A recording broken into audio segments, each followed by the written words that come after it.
जब सरकार बनेगा तो हम और मुकेश जी मिल करके जो है बिहार को आगे बढ़ाने का काम करेंगे, एक नया बिहार बनाने का काम करेंगे।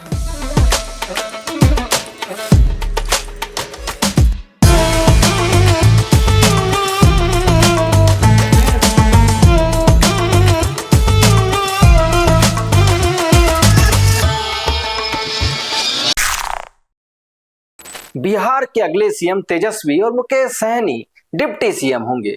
महागठबंधन के ऐलान के बाद सियासत अब अलग ही चश्मे से देखी जा रही है। महागठबंधन ने अपने पोस्टर बॉय का फेस रिवील कर दिया है।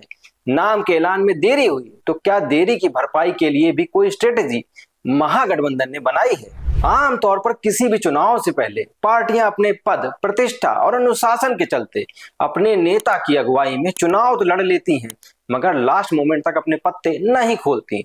आपको तो याद ही होगा जब यूपी में 2017 में योगी आदित्यनाथ की ताजपोशी हुई थी, तो उससे पहले कितनी कयास और कितनी अटकलें थी। खैर, तेजस्वी को पोस्टर पे जगह मिली तो बदलेगा क्या?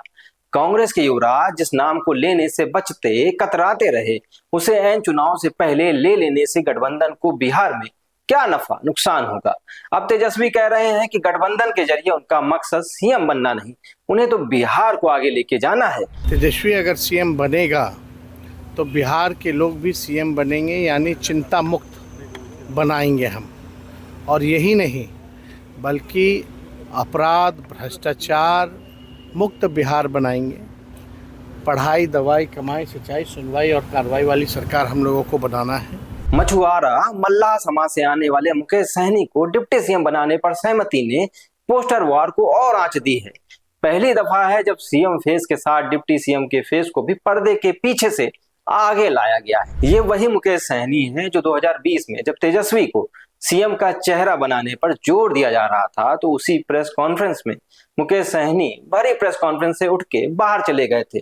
तब उनके चाहने वालों ने तेजस्वी के खिलाफ खूब नारे लगाए थे। इसके बाद वीआईपी एनडीए का हिस्सा हो लिए।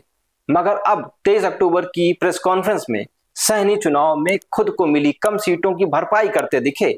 जिस तरह से मुकेश सहनी के नाम पर सब मूड़ी हिला रहे थे। महागठबंधन की सरकार आई तो श्रीमान मुकेश सहनी डिप्टी सीएम होंगे। नाम के अनाउंसमेंट के बाद सहनी सरकार बीजेपी को लेके बाहें चढ़ाते हुए बोले कि ये हमारा ही संकल्प है कि जब तक तोड़ेंगे नहीं तब तक छोड़ेंगे नहीं। भाजपा ने जिस तरीके से हमारे पार्टी को तोड़ा, हमारे विधायक को खरीदा और एक गलती पिछड़ा मल्लाह का बेटा को रोड पे ला दिया, उस समय से लगातार पूरे बिहार में हाथ में गंगा जल लेकर संकल्प पूरे बिहार में हमने किया था कि भाजपा को जब तक हम तोड़ेंगे नहीं तब तक छोड़ेंगे नहीं। 2015 के इलेक्शन के दौर में अखबारों के फ्रंट पेज पे मुकेश सहनी का बड़ा बड़ा चेहरा छपता है।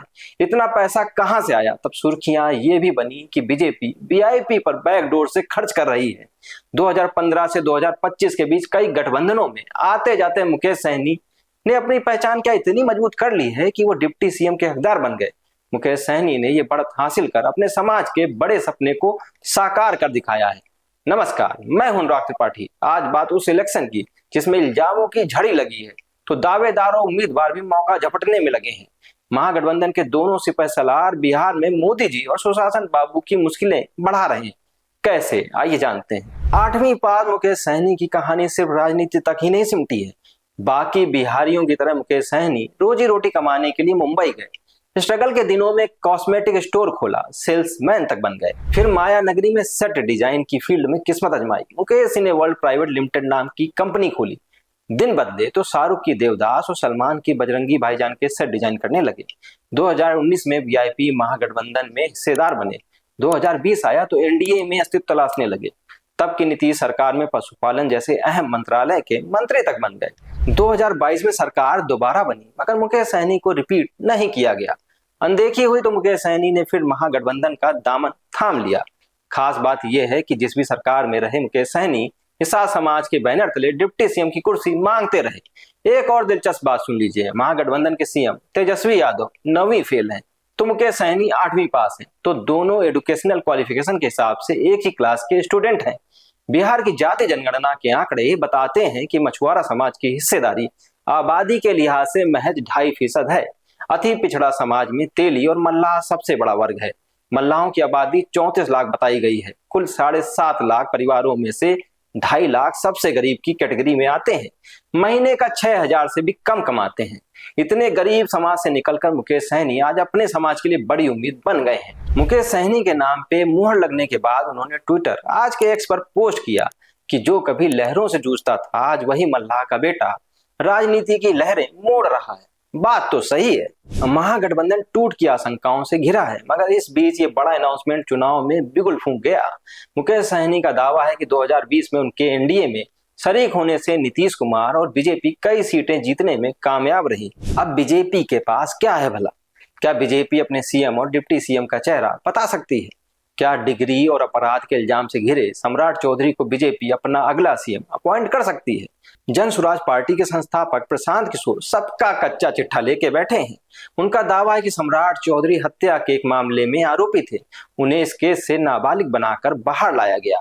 उनका यह भी दावा है कि सम्राट चौधरी 10वीं की परीक्षा नहीं पास कर सके, उनके पास डीलिट की डिग्री कहां से आ गई। तो बीजेपी इस मामले में तो बैकफुट पे है।